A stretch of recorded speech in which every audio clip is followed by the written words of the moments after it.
Hello বন্ধুরা, আজকে আমি বানিয়েছিলাম কিন্তু সম্পূর্ণ একটি নিরামিষ রেসিপি, কাঁচকলার ভেজিটেবল কোপ্তা কারি।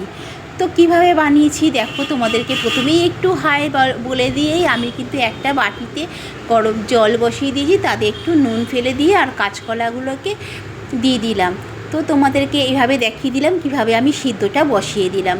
তো আমার কাঁচকলাগুলো সিদ্ধ হয়ে গেছে, আমি প্রত্যেকটা কাঁচকলা কিন্তু এইভাবে তুলে নিচ্ছি। তো যেহেতু খুব গরম, হাতে একটু গরম লাগছিল, তো আমি এইভাবে একটু চেপে চেপে কাঁচকলার খোসাগুলো ছাড়িয়ে নিচ্ছি। কাঁচকলার খোসাগুলো কিন্তু ফেলবো না, ওইগুলো কিন্তু আমি ভর্তা করব। সেই রেসিপিটাও তোমাদের কাছে আমি তুলে ধরবো, সেই রেসিপিটা আমার করা আছে। তো পাশে আমি কেটে রেখেছিলাম আলুগুলো, যেহেতু এটা হবে কাঁচকলার ভেজিটেবল কোপ্তা কারি, তো আমার আলুগুলো কিন্তু সেইভাবে করেই কাটা আছে।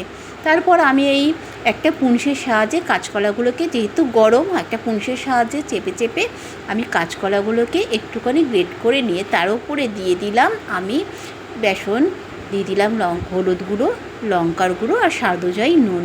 এখানে একটু চিনেবাদাম অ্যাড করা যাবে, কিন্তু যেহেতু আমার ঘরে চিনেবাদামটা ছিল না, আমি দিতে পারিনি। তোমরা একটু পারলে চিনেবাদাম অ্যাড করে নিও মাখার সময়।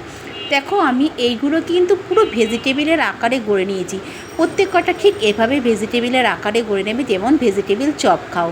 আমি কড়াইয়ে সর্ষের তেল দিয়ে দিলাম, তেলটা গরম হতেই আমি কিন্তু এই কাঁচকলার ভেজিটেবিলগুলো দিয়ে দিলাম।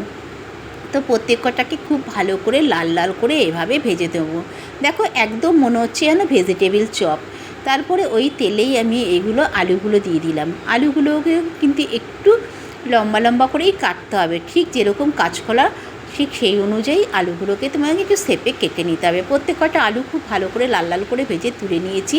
এবার একটু গোটা সাদা জিরে ওই তেলেই হাতে ঘষে দিয়ে দিলাম। তারপরে দিয়ে দিলাম একটা মশলা, তাতে ছিল আদা বাটা, কাঁচা লঙ্কা বাটা আর ছিল টমেটো বাটা। তারপরে দিয়ে দিলাম আমি একটু কিছু গুঁড়ো মশলা, তার মধ্যে হলুদ গুঁড়ো, জিরের গুঁড়ো, ধনের গুঁড়ো, লঙ্কার গুঁড়ো আর স্বাদ অনুযায়ী নুন, সব একত্রে দিয়ে খুব ভালো করে কষিয়ে নিলাম। দিয়ে দিলাম মশলা মাখানো জল। খুব ভালো করে কষিয়ে নিয়ে যেই মশলা থেকে তেলটা ছেড়ে এসছে, তখন আমি এখানে দিয়ে দিলাম কিন্তু আলুটা যেহেতু সিদ্ধ হবে, তার ফার্স্ট আলুটা দিয়ে দিলাম। আলুটা বেশ ভালো করে কষিয়ে নিয়ে ওখানে দিয়ে দিলাম একটু কাজু বাদাম বাটা, কিশমিশ বাটা আর একটু চালমগজ বাটা, একসাথে দিয়ে খুব ভালো করে নেড়ে চেড়ে আমি ওখানে একটু জল দিয়ে দিলাম গ্রেভি রাখার জন্য। তারপর দিয়ে দিলাম একটু স্বাদ অনুযায়ী মিষ্টি। দেওয়ার পরে যেই আমার ভালো করে আলুটা আমার সিদ্ধ হয়ে এসছে, আমার গ্রেভিটাও প্রায় টেনে এসছে, তখন আমি দিয়ে দিলাম কিন্তু এখানে সেই কাঁচকলার ভেজিটেবিলগুলো। তারপর ওটা দিয়ে সবশেষে আমি দিয়ে দিলাম একটু গরম মশলা। তো আমার এই রেসিপিটি অসাধারণ, এই রেসিপিটি একবার ট্রাই করে দেখতেই পারো।